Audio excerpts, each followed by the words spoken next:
पति हो तो ऐसा पति पत्नी की एक प्यारी कहानी। दोस्तों, हमारे जीवन में हर रिश्ते का एक अलग महत्व होता है। हर रिश्ते के लिए एक अलग स्थान होता है। हर रिश्ते का एक मतलब होता है और हर एक रिश्ते का एक सफ़र होता है। यह सफ़र कभी ना कभी कहीं ना कहीं ख़त्म होता है। बस एक पति पत्नी का रिश्ता ऐसा होता है जिसका यह सफ़र आखिरी सांस तक चलता है। आधुनिक विज्ञान के ज़माने में हमने बहुत ज़्यादा तरक्की कर ली, हम बहुत होशियार हो गए, लेकिन कभी कभी हमारे जैसे होशियार को भी कुछ गंवार लोग ऐसे मिल जाते हैं जो हमें काफ़ी कुछ सिखा जाते हैं। बस अभी एक माह पहले की ही तो बात है।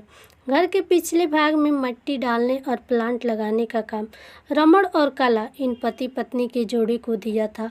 पहले दिन दोनों आए, दोनों ने खूब अच्छा काम किया। दूसरे दिन सिर्फ रमण आया, शायद कला बीमार होगी। उस दिन दोपहर में मेरे साथ खाना खाने के लिए मैंने रमण को बहुत आग्रह किया।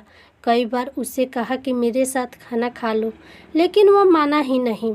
वह बोला कला नाराज़ हो जाएगी। मैं बोला अरे रमण, तुम कितना डरते हो अपनी बीवी से। वह बोला नहीं साहब, डरता नहीं, कदर करता हूँ उसकी, सम्मान करता हूँ उसका।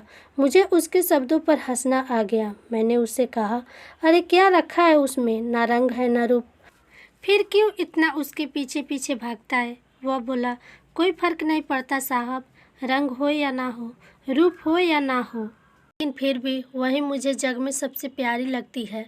मैं बोला तू तो पूरा जोरू का गुलाम लगता है, क्या तुझे अपनी पत्नी के अलावा बाकी रिश्ते महत्वपूर्ण नहीं लगते। उसने शांति से जवाब दिया देखिए साहब, माँ बाप तो भगवान होते हैं तो उनकी पूजा करनी चाहिए।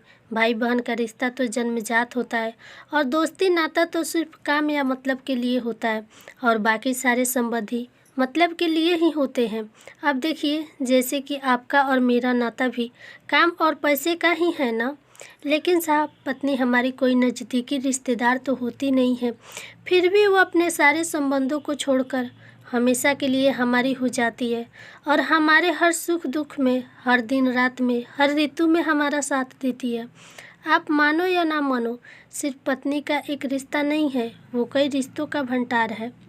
जब वह हमारी हर इच्छा पूरी करती है, हमारी देखभाल करती है, हमको लाड लटाती है, तब वह किसी माँ की भूमिका में होती है। जब वह हमें अपने वर्तमान परिस्थिति की समझ देती है और जब हम अपनी कमाई उसके हाथ में लाकर देते हैं, तब हमें विश्वास होता है कि वह उसका सही इस्तेमाल करेगी और हमारे साथ कुछ बुरा नहीं होने देगी।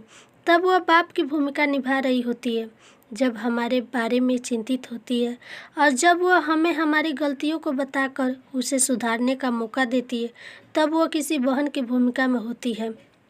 जब वह हमें अपनी नई नई इच्छाएं बताती है, हमसे किसी चीज़ की मांग करती है, नखरे करती है, रूठती है, जिद करती है, तब वह किसी बेटी जैसी होती है।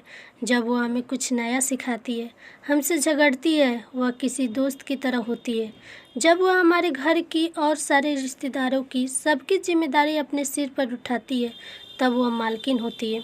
सबसे ज़रूरी, जब वह सारी दुनिया और यहाँ तक कि अपने बच्चों को छोड़कर भी जब हमारी बाहों में आती है, तो वह हमारी पत्नी, हमारी प्रेमिका, जान श्वास बनती है।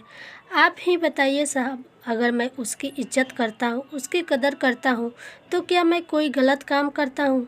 और वैसे भी पत्नी सिर्फ अपने पति के लिए अपना घर छोड़कर अनजान घर आती है और बाकी रिश्ते तो परिस्थिति के हिसाब से निभाई जाती है। देखिए साहब, मैं ज़्यादा पढ़ा लिखा तो नहीं हूँ, लेकिन ज़िंदगी ने मुझे इतना ज़रूर सिखाया है कि रिश्तों का मतलब एक दूसरे की कमियों को पूरा करना होता है। नहीं तो अगर आप बिना कमियों वाले किसी इंसान को ढूंढने बैठोगे तो ज़िंदगी भर अकेले रह जाओगे। देखिए साहब, बीवी अगर धरती बनकर इतना बोझ उठा सकती है, अपनी तपस्या की अग्नि में तप सकती है, तो पति को भी तो शांत और उतना ही बड़ा विशाल आसमान की तरह बनना पड़ेगा, जो उसे समय समय पर प्यार की बारिश में भिगोता रहे। ठीक है साहब, बहुत देर हो गई, अब मैं जाता हूँ, कहकर रमण वहाँ से जाने लगा और मैं उसको पीछे से जाते हुए देखता रहा। आज इस छुटुक मजदूर करने वाले आम इंसान में मुझे बहुत बड़ा उपदेश देने वाला गुरु नज़र आ रहा था। उसकी वो बात कि पत्नी कैसी भी हो, उसको मान देना, उसकी इज्जत करना, देखभाल करना हर विवाहित पुरुष का प्रथम कर्तव्य है और ये गुरु ज्ञान मुझे जीवन भर याद रहेगा। आशा करती हूँ यह कहानी आप लोगों को अच्छी लगी होंगी। यदि मेरी कहानी आप लोगों को थोड़ा सा भी अच्छा लगा है तो प्लीज़ मेरे चैनल को सब्सक्राइब ज़रूर करें। धन्यवाद।